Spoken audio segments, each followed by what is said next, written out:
Episode 177 of the world's #1 marketing show. Listen in as the owner of Brisbane Tree Experts tells us how he saved a lazy $30,000 with one simple marketing decision and increased website traffic by 860%. Yep, 860.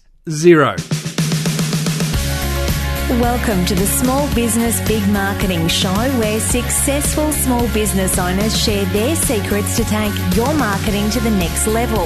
Now here's your host, Tim Reid. G'day motivated business owner, it is Timbo Reid here, and a big well done for joining us inside the movement that we lovingly refer to as Small Business Big Marketing. A movement laser focused on helping you grow an amazing business through some very, very smart marketing. To that end, let's get stuck in to some marketing GOLD. Now, as I record this episode, Qantas, the Australian kangaroo, one of the very, very iconic Australian brands, is in the shitter. Yesterday, their CEO, Alan Joyce, announced a massive loss for the quarter, 5,000 job cuts, and the need to save very quickly a massive $2 billion off their bottom line. Now, I don't profess to know anything about the running of a business of that size, although I do wonder, how the hell can any business get into such huge debt in the first place and keep their doors open? However, I digress, because this is a marketing show.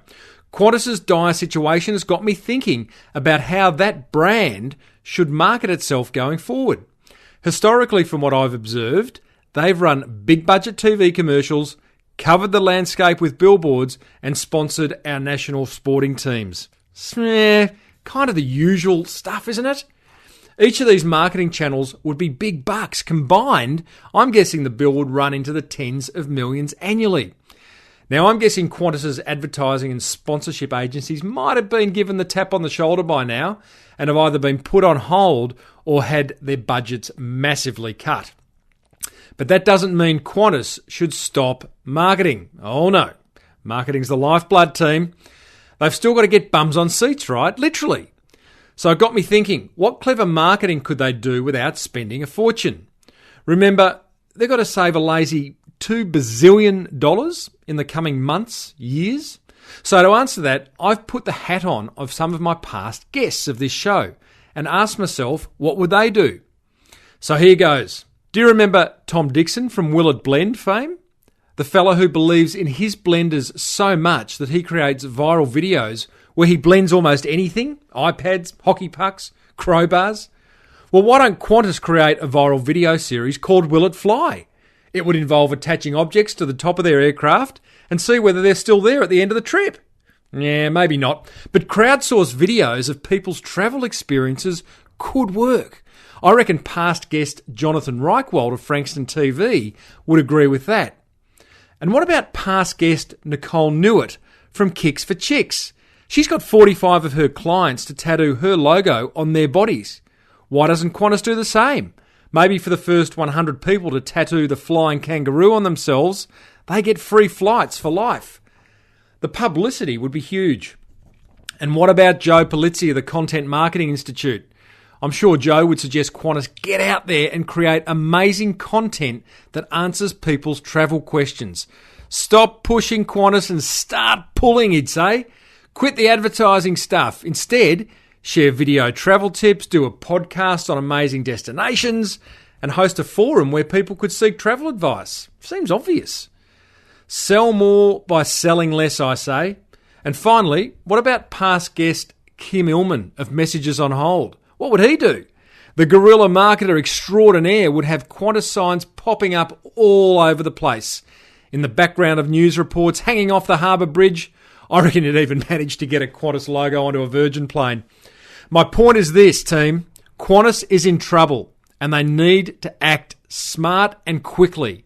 More TV ads aren't going to cut it, but big, smart marketing will. You and I know there's never been a better time to market a business, and smart marketing doesn't have to cost a fortune.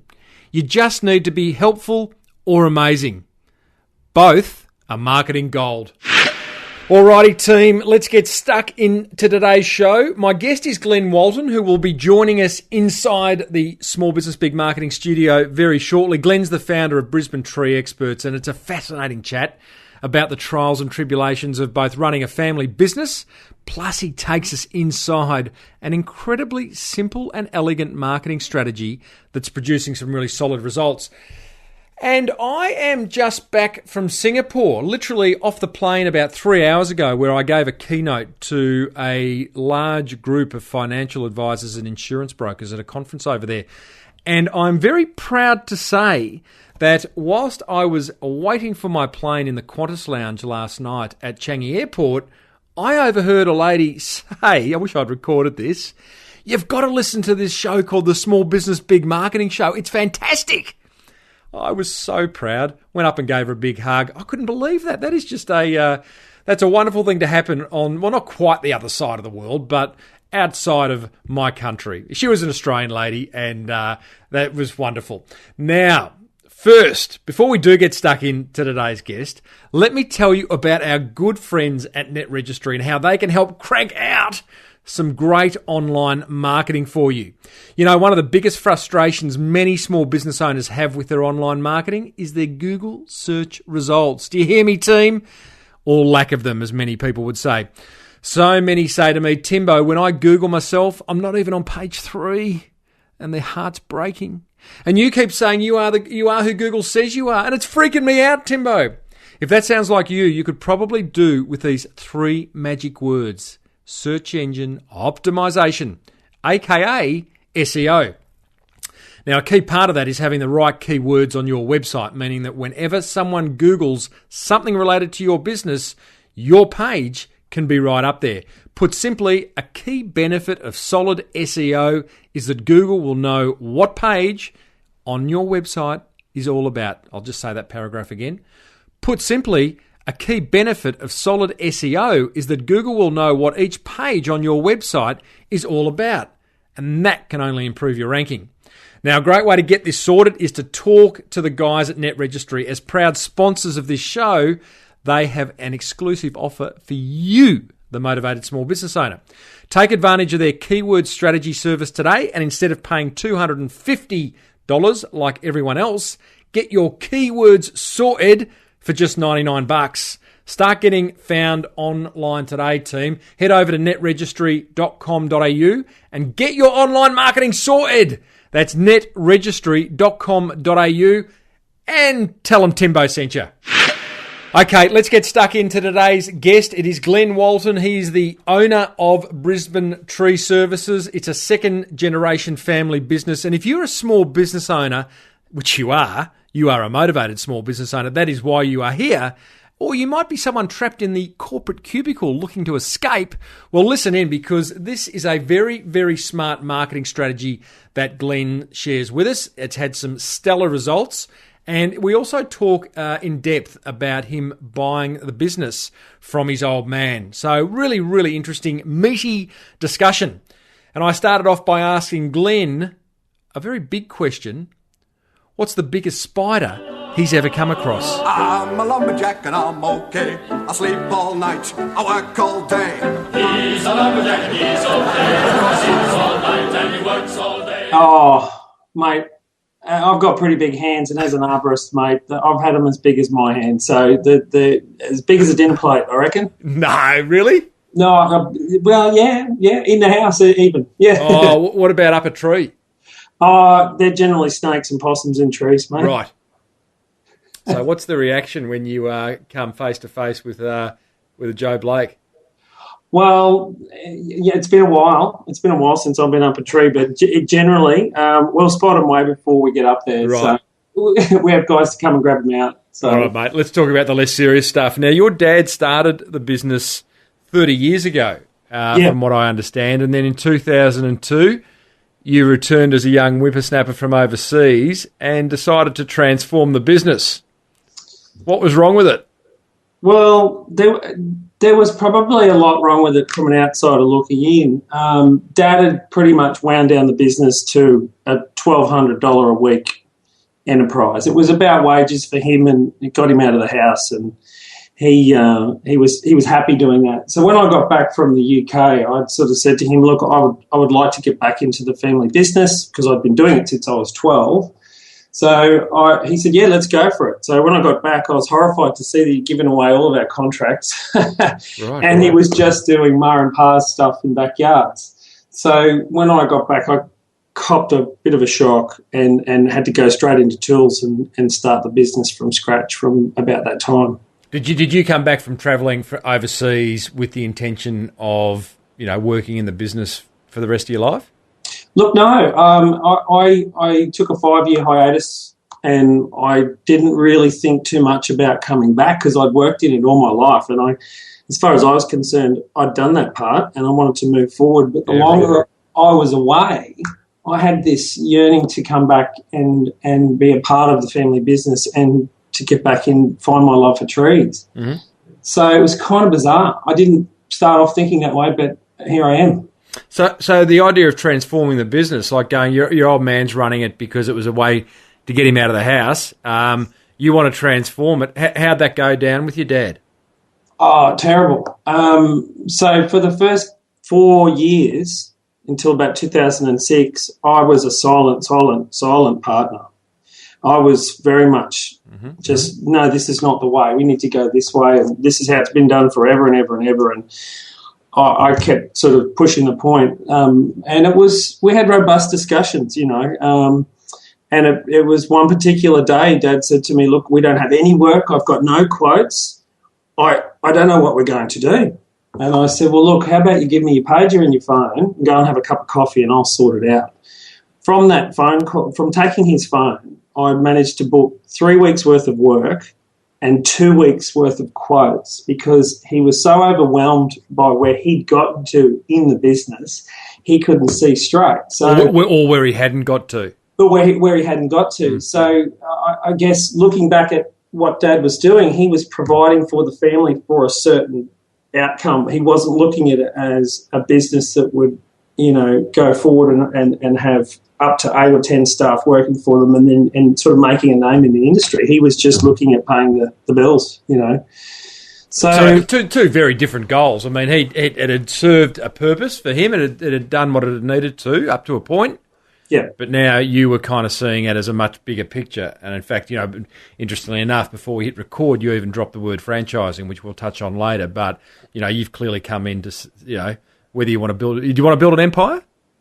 Oh, look, I'd definitely like to have a north and a south. I don't know if I'd like to have an empire, but I'd definitely like to see this cover all of Brisbane, absolutely. Mm-hmm.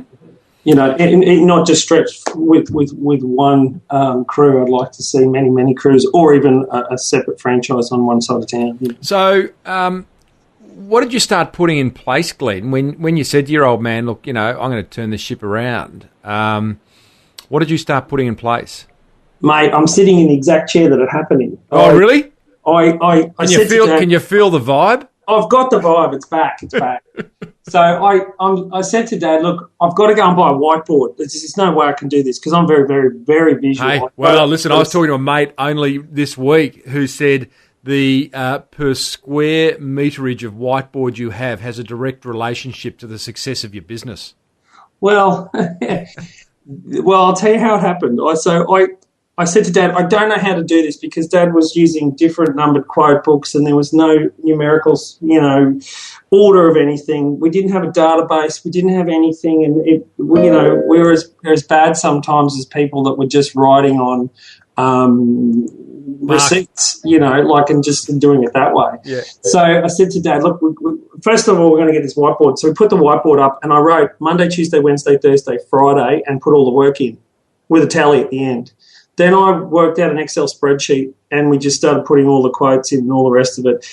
And then I had the worst part was trying to get the quotes to him because he didn't want to help, he didn't want to listen. He said, well, how are you going to do it? And anyway, so what was really apparent right from that moment was setting out role descriptions for the directors. So I sat down with my wife and we worked out exactly what roles my dad and I had in the business and might have changed from being the leading hand on the crew to the actual marketer, phone girl, job distributor, complaints handler and money taker all in one. So we wrote out these new role descriptions, and I was able to get Dad doing what he did best, and that was selling and people. He was marvellous at it. It was just phenomenal. So once we got that in store, that and the whiteboard, it was incredible. What was the during this time? You talked about robust relationships with your dad. What was the relationship like? I mean, I don't want to sort of pry, but I think in order to understand this dynamic, like you had a good relationship with your old man growing up? Oh, yeah. Yeah? Look, I guess for me, Dad was very working class. As long as I can remember, he was always telling me how he worked as a 15-year-old with his brother's ID so he could get 19-year-old wages and all this sort of carry on. And so from a very, very early age, it was instilled in me to work hard to get to where you want to go. Mm-hmm. So my relationship with my dad really stemmed from work. So from about 12 was about the time I started cutting firewood with him, and I developed this relationship. There's only 17 years difference between him and I. Wow. So we became more like brothers, you could say, than father and son while we were at work. Mm-hmm. And then, you know, and I think that was hard. Some of the hardest things for Dad too is because he was such a good tradesman and a good salesman that where he lacked was the foresight to go forward, you know, just to get to that next step. That's, by the way, pretty common. I mean, we're hearing, what he happened to do was at the age of 17 be responsible for bringing a bloke into the world, i.e. you, who's anally retentive, ambitious, and, you know, wants to build something. Oh, and yeah, well, accidentally, you know, like to give you another idea, at the age of 16, I was nearly, 90 kilos. And I was built like the side of a house, and I worked at the level of a 21-year-old. I could make most men look stupid at about 16. So it was 90 kilos, Glenn, of meat pies and sausage rolls, or of pure muscle? Of pure muscle. Right. 6'2", 90 kilos. Now I'm a little bit. A mean, lean chopping machine. I'm a little chubbier these days. Right, yeah. Join the club. But look, so the relationship with him was good. It was tough because we expected a lot from each other, and our work ethic was incredible. To give you one other idea, Tim, before I left site, there was only 3 of us working. It was Dad, a mate of mine, and me, and we were turning over huge amounts of work. And then now I've got 5 guys that work for me on crew, and they're only probably processing another $1,500 a day more than what we were as a 3-man crew. Mm-hmm. And it just goes to show, as owner-operators, you sweat it out. You get in and you make it work. You make every dollar count. And therein lies the conundrum of every small business owner of how do I replace myself, because I do it best. I got it to where it is today. You know, the whole reason the business is turning over, whatever it's turning over, is because I did it, you know. And it's like, geez, then how do you find others? Well, that's exactly right. And when you find them, you got to keep them. And you got to make sure that they understand your goals and your objectives, and you just got to make sure that they're around for the long haul. We'll talk about staff retention shortly, Glenn, because I know you're big on it. Just finishing that conversation with your old man, did you ever punch on? There was once when I hit the side of the truck, and for many years to come, I used to, when I did inductions for my staff, I'd say, if you keep it up, that's what's going to happen to you. And there was an imprint of 4 of my knuckles in the side of the door. Ow. But Dad and I never ever fought, because we would always get frustrated with each other. But at the end of the day, my job on crew was to make sure that he stayed alive, because I was the rope, I was the rigger, I was the guy at the ground. So the respect between both of us was always unspoken, and it was, you know, typical father-son. He would tell everyone how much he loved me and then yell at me at the next corner and say, "You're not doing your job properly." You know, so but the respect there between the two of us was immense. Welcome to parenthood. Hey, now what I understand, I'm trying to kind of figure out the flow of things here, Glenn. But you, in 2011, your old man put the business up for sale, but didn't get any takers, so you bought it. Is that right? But, yeah, basically Dad wanted to get out. He had enough. He had enough of staff. And so it was still his business. You'd come in, made a whole lot of changes. It was doing better. But yeah. Why didn't he just give it to you? Well, that's actually what happened. I was a silent partner. I owned half the gear, so there wasn't a written partnership agreement, but it was I owned half of everything, and we just split everything down the middle. So when we came to decide that we wanted to sell the business, because I was a part of that, I said to Dad, yeah, look, I want to move on. I want to move up the coast and live up in Coolum, and this is great. Let's sell it. But the closer we got to selling it, I could see all this potential, and all the stuff that I'd done from 2007, I think, when it really kicked in hard. I thought, I don't want to let this go because there's so much more to do, and I had this plan of going paperless and automating everything through iPads, and then doing all this other stuff. So I said to Dad, look, I'll take on basically all the debt, and you just sign it all over to me, and I'll go forward, and I'll employ you for 3 days a week selling, and then when you're ready, go to 2, then go to 1, and then just happy days. Mm-hmm. So that was the idea. But Dad got really sick in at the end of 2012 and since has left. But, it was sad that he had to leave, but it's still come a long way since. Left the business, right. So he kind of, it was enough. He just had to, he's now in retirement, is he? Yeah, he's plodding along. He's doing his bits and pieces. He started another business in professional art hanging, but that's another story for another day. But you're going to say he started another tree business just to get up your nose. No. Love it, mate. Well, that's a very interesting insight, and thank you for that into family business. A discussion we haven't had a lot on this show, so I think that's really interesting. What's the key learning from that, from going into business with your old man? Oh, God, there's so many. I think if anyone's going to start on a family business, you've both got to contribute at 100%. If you both haven't got a similar goal, so even though Dad and I had very different attitudes towards what we were doing, we both had the same goal, and that was to try and deliver the best service we could at the ability that we had at the time. So if you're going to go into partnership or into a family business, you both have to have the same goal, or it will not work. And it will can I add to that, and I guess it's all partnerships, but communication? Most definitely. Open communication, honest communication? Yeah. And that was really interesting, because when we were having our monthly meetings, if I said something at the monthly meeting that my parents didn't like, we would nearly have a family argument. So we introduced my wife to come in and facilitate the meeting, and she's professional in her own right, and she holds a good meeting. So there was no silly goings on, including from myself. So we were able to speak really, really sharply and succinctly and go, right, this from a business point of view has to happen, and the line would be drawn in the sand. So many meetings just went completely off track into a completely different area because no one was there to actually man it. Yeah, interesting. Yeah. Listeners, I'm talking to Glenn Walton, who is the owner of Brisbane Tree Experts, and it's been a great discussion so far on starting a family business and building a family business. And now I want to move in, Glenn, to talking about how you've gone about marketing Brisbane Tree Experts going forward, because you're doing some pretty fancy stuff, and some of these results that I'm seeing, you instigated an SEO strategy that saved $30,000 a year. I want to hear about that. You instigated a website revamp that resulted in 860% increase in web traffic in the first 12 months. These are good numbers, my friend. But first, one of the things you did was a rebrand. So I know many businesses, this is interesting. Rebrands often don't happen. You see people just going with the same visual identity for many, many years. What did you do?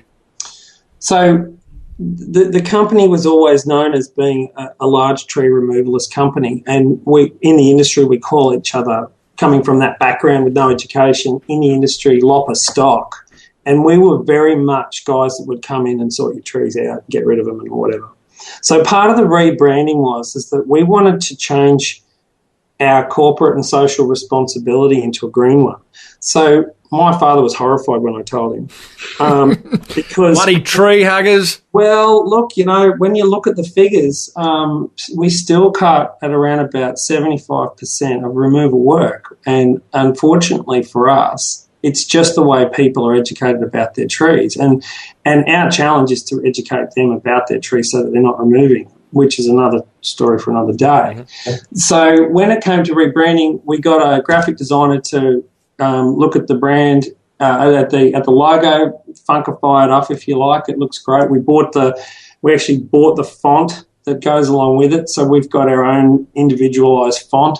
It's still the same logo that we had, but it just looks a lot nicer and a lot cleaner.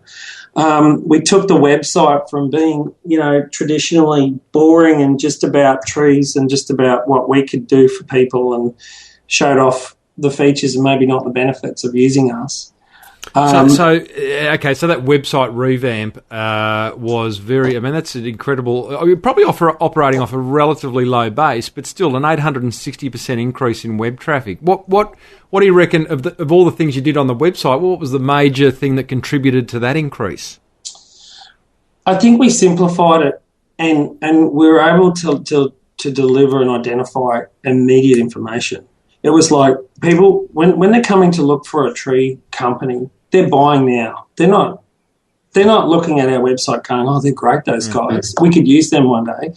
That's furthest from the case. When you're ringing it around to get a tree care guy, you're ready. You are ready. Your money's hot. Your credit card's out of your wallet, and you're spending. So and there's a couple of changes that we only implemented recently as well. On the website, so we've got a corporate video on there now. We've got a call to action bar right on the front. We've got buy-in pages for mulch and different products and so stuff. Let's dissect those. The corporate video is excellent. I call them a video business card or a mini business documentary, which I think more yours is. It's got some real emotion to it. It's excellent, and it's a real storytelling. That got done locally, I guess. Where'd the idea for that come from? Yeah, guy from Sydney. From Sydney, okay. So you flew him up to your joint? No, he was on holidays in Byron. All that was filmed in Byron Bay. Beautiful. So we met him halfway, had a lovely day with them, had lunch, and they videoed that over a morning. How do you've got that on your website? I've seen it on YouTube. It's had a few hundred views. How do you use it? Do you actively include it on emails to prospects? What else do you do with it? Look, we definitely use it when we're doing more commercial and corporate work, absolutely. Yep. So we would flick that on as a link for them to watch. I direct people to the website constantly. It's the first thing that comes out of my mouth. Look, don't believe me, go to the website. Now, I know it's my website, but you'd be surprised how many people go to my website after talking to them, and they will buy immediately after they watch the first 3 minutes of that film. Yep. And I get the calls. I get we loved your website, we loved your video, we want to use you. And the way we've done is we've got the video there, and then we've got the call to action right next to it. So we're getting the majority of our hits off the front page of our website within the first 2 or 3 minutes. What do you call the call to action? I'm looking at your site now. Do you mean that get in touch form? Yeah, it's the get in touch form. And okay, I hate the fact that it's called get in touch. I would have thought you could have probably a stronger call to action. I know a guest a couple of weeks ago from Health, the owner of health.com.au, a private health insurance company. I mean, it's really important to them, their call to action, and it's basically get a quote, request a quote, I think it was. Tell me, those forms, I see them on a lot of websites. If I was to fill that form out now and hit submit, how long before I get a phone call from someone? Within the day. If it's after our hours, our working hours, you'll get it the next day. So my PA, who's virtual, she works out of her house about 60 k's away, and part of her job every morning, obviously, is to go through all of those emails and respond to them. So not only do you get an email back saying thank you, but you also get a copy of our ebook. So the ebook gives you 11 questions to ask tradesmen, tree lopping tradesmen or tree care worker tradesmen when they come to your door. So it's just something to pre-qualify the guys that they've either had out or getting out. And even for us, they can say, well, in your booklet it says, and we go, well, actually, this is my next point. Here we go, and we go from there. Mate, I love that. I can't see that booklet on the website. Are you keeping that dry until someone makes an inquiry? Yeah, so it's an added value. We did have it as a link. Yep. No one, except for family and friends, read it. Can I suggest, I would have thought with the right headline, the right call to action, that that would be a good thing to give away up front. And the headline would be something like, "Don't book a tree lopper until you've read this." We have been thinking about how to get it out because, again, it's a waste of... Oh, yeah. I mean, absolutely. That's the kind of thing you want to get out far and wide. And, you know, you would have calls to action littered through it. Yeah, no, I'd rethink that one because it's such a great idea having it.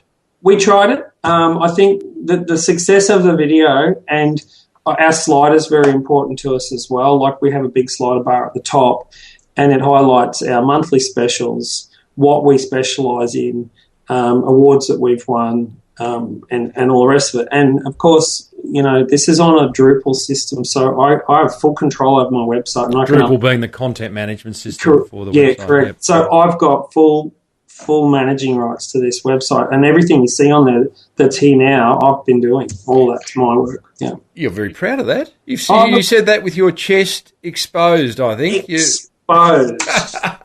Tell me, well, here we go. You can be proud of this one. Your SEO strategy, and it's bloody good, by the way. I've had a look at your page titles and your metadata, and you have gone to a lot of trouble to make sure that Google know what every single page on your website is all about. Now, from what a little birdie tells me, your SEO strategy has, and I get a laugh out of this because listeners of my show who've been around for a long time will know my views on directory advertising. So your SEO strategy led to a reduction in your Yellow Pages ad from a full page to a 1/8 of a page, resulting in $30,000 per annum saving.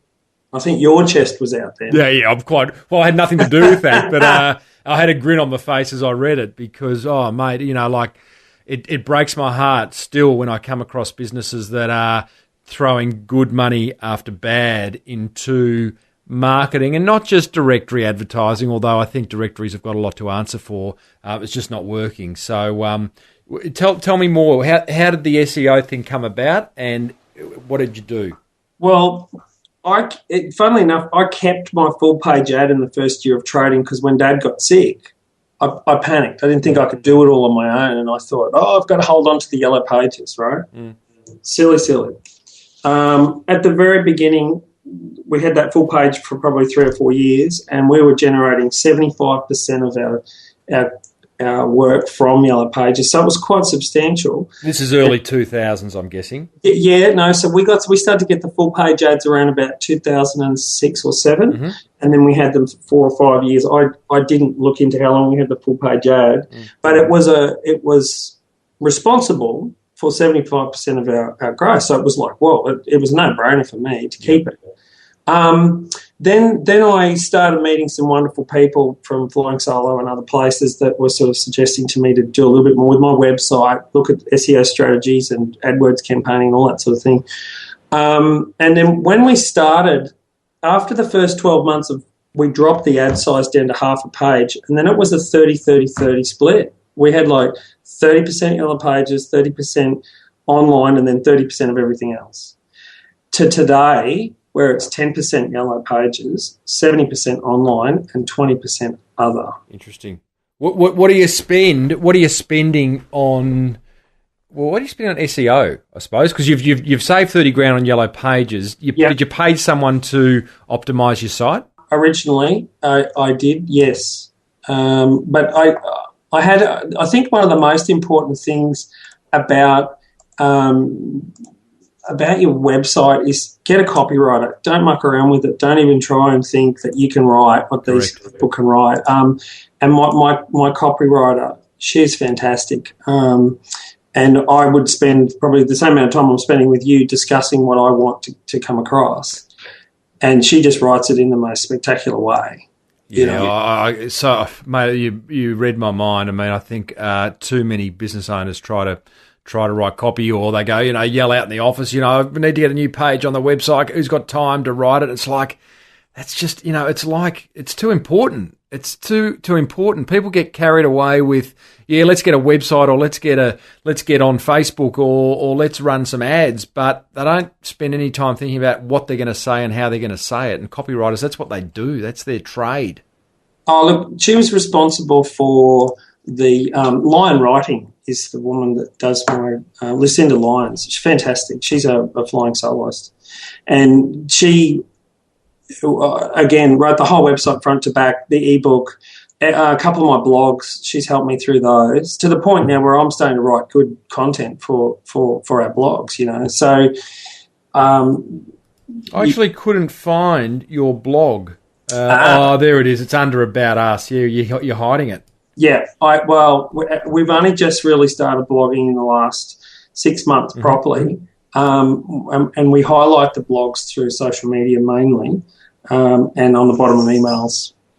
I'll give you a little. This one's for free, Glenn. With your blogging and with a business like yours, it's a no-brainer. Go and identify the 10 or 20 questions, the top questions that people have for you when they call you, and answer every single one of those. Make the question the headline for the blog, and then answer that question within the blog post. But, you know, even if you think, it's only it's only a one sentence answer, try and make it a 200 or 300 word answer, because Google like a bit of rich, deep content. But but that I would imagine, call me in 6 months once you've done it. I reckon you'll find some of those blog posts will be start to generate thousands of dollars in. Are you online now? I am.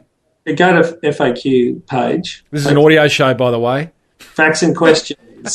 Brisbane Tree Experts.com. So you've got your. I saw your FAQs, but here's and listeners. I know you can't see what we're talking about, but let me explain. So Glenn's just sent me to the FAQ part of his site where some of those key questions, those frequently asked questions, are asked. But Glenn, what you've done is just run them down the page. I would dedicate a page on your website to each of those frequently asked questions, because then Google can index them individually, and you'll probably see a lot more traction and them ranking better. Okay. Anyway, this is not a consulting session. This is an interview. That was free. I like that. Yeah, that's right. Just come down. I live on an acre. We've got bloody gum trees everywhere. So we did come down to start chopping. Tell me, mate, just to wrap up, finish up on your marketing. So you've done some great branding, love the website, love the SEO strategy, love the fact that you've dropped your directory advertising, because the opportunity cost there is huge. And I think the other thing that you seem to be really kind of doing well on is your AdWords, your Google AdWords. Yeah. Is that really important to the business? It has been, yeah. I have an active AdWords campaigner, and she's on it. She was my original virtual PA, and she kept doing that once she left, and so I can ring her at any time and say, look, we want to explore this area. Let's go here and let's go there. So it's pretty much on the spot. I can do it now. Is she local, or is she like overseas? No, she's local. All my PAs have been local, but they don't work anywhere near me. They're always generally about 60 k's away. So, love it, mate. Yeah, you're a forward thinker. You don't have to have people on site eyeballing them. You can get a whole lot more done. You've kind of followed this philosophy I talk about of the virtual marketing team, which is surrounding yourself with specialists, which I love. There's one other thing I failed to mention earlier. Part of our marketing strategy was to get everything that we had out.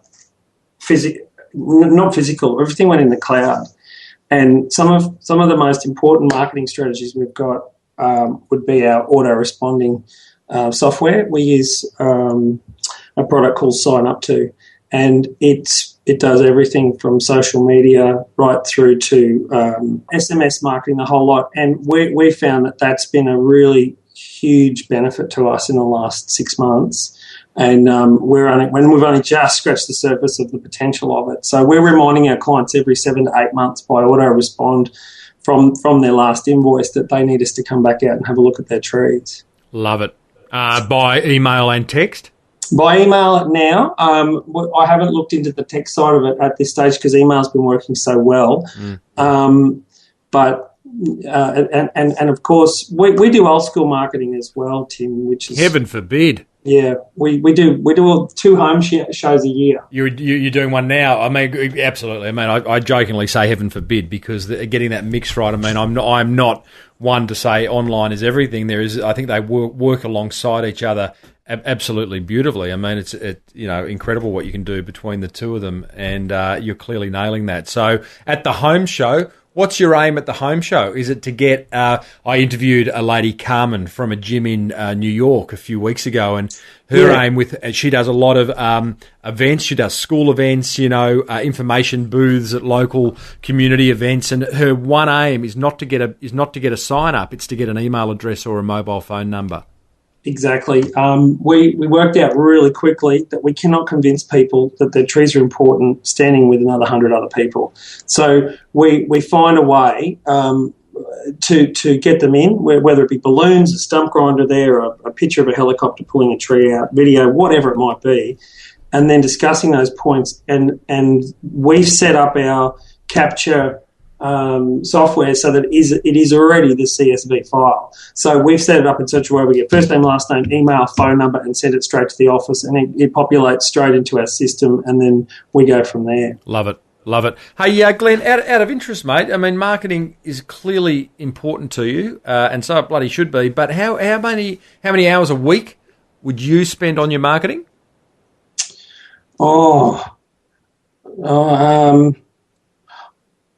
I think about it every day, I guess. It's forefront for me. Everything I do, including uniforms, the cars look phenomenal, the trucks, everything.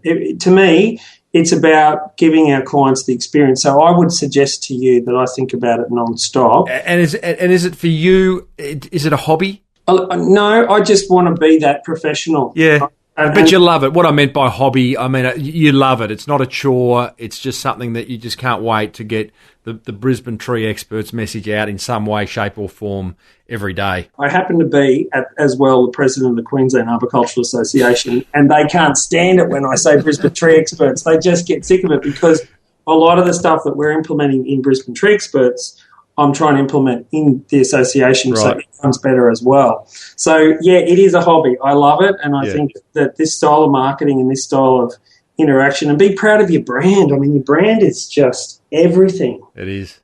Mate, that's music to my ears. What do you reckon you spend per annum on marketing? It's probably still around that sort of 35 grand, I would think. Mm-hmm. It might even be a little bit more, depending on if we do any of the old school stuff like pamphlet deliveries, which we're finding people don't really take them up anymore. And especially with our business, people don't respond to them as well as they used to because we're not really backyard anymore. Mm-hmm.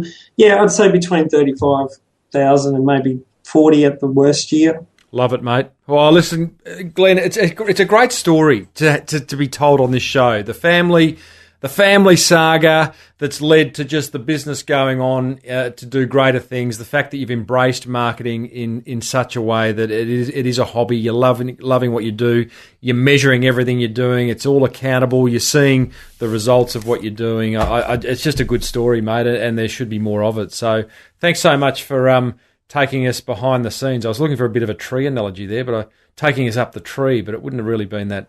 I could go out on a limb for you. Oh, there it is. Else if you want it. Enough. It's starting to write itself. Glenn Walton, Brisbane Tree Experts. Thanks for appearing on Small Business Big Marketing. Thank you, Timbo. I loved it. It's great. I'm a lumberjack and I'm okay. I sleep all night, I work all day. He's a lumberjack and he's okay. He sleeps all night and he works all day. And what an absolutely stellar choice of music to intro and outro that interview. I do love a bit of Monty Python. Very, very silly men they were, or still are, really. Now, before I give you my top 3 learnings from that fireside chat with Glenn, let me quickly tell you about Swiftly.com. And I say quickly because that's exactly what Swiftly is all about. Small design fixes real fast. Swiftly is ideal for altering your business card details, logo alterations, banner ad updates, even photo touch-ups. And who doesn't love a good photo touch-up?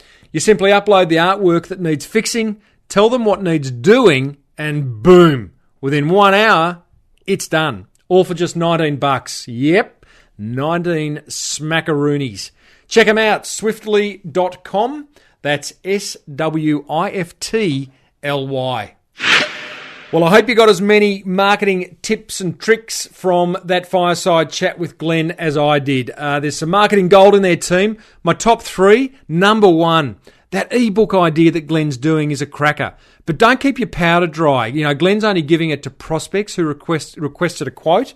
I would suggest create an ebook and share it openly and widely. Maybe in the first instance, give it in exchange for an email address on your website. And if you don't want to do that, if that sounds too complicated, just give it away on your website and embed links and calls to action in the ebook so that they can contact you as they're reading through it.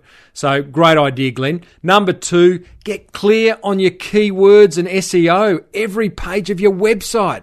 Okay, so make sure Google know what each page of your website is. And that's that net registry package that I spoke about earlier is ideal for that. If you go to smallbusinessbigmarketing.com and click on the net registry banner on the right-hand side, that SEO package will reveal itself.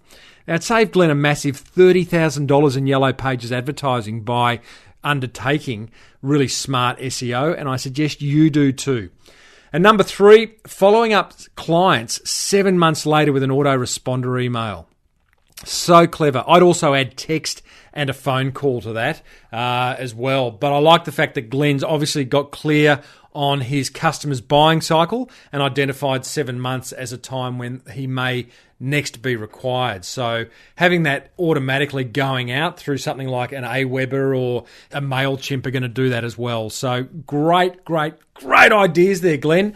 Thanks for sharing, mate. Hope you enjoyed it, listeners. Well, that almost brings us to the end of another episode of the world's #1 marketing show, brought to you by the very good folk at Net Registry. Get your online marketing sorted with them, and the good folk at Swiftly for all your small design fixes fast. We have got some great upcoming guests that I am yet to be bedded down, but are getting very close to being bedded down. So I won't reveal who. Suffice to say that you have reason to be excited, team. Don't forget to join the forum. If you want to continue the marketing discussion outside of the show, then head over to the Small Business Big Marketing Forum at smallbusinessbigmarketing.com. It's $1 to get started for the first 7 days. Wet your whistle, so to speak. Dip your toe in the water. And then it's $49 a month thereafter. And there's some really solid marketing discussion and accountability happening in there. And at the end of this show, I suggest, which is about now, hang around for Kermit the Frog to offer up some listener reviews. You've been listening to the Small Business Big Marketing Show with Tim Reid. Want more marketing goodness? Then visit smallbusinessbigmarketing.com. Love Tim's enthusiasm. This is a 5-star review. It says, hey Tim, love your podcast. It's a wonderful way to start the day, listening in the car before I hit the workday. Don't stop, keep them coming. Love your personal feel you give to the show and how you make the audience feel special. Oh, that's from Karen. Best podcast for small businesses.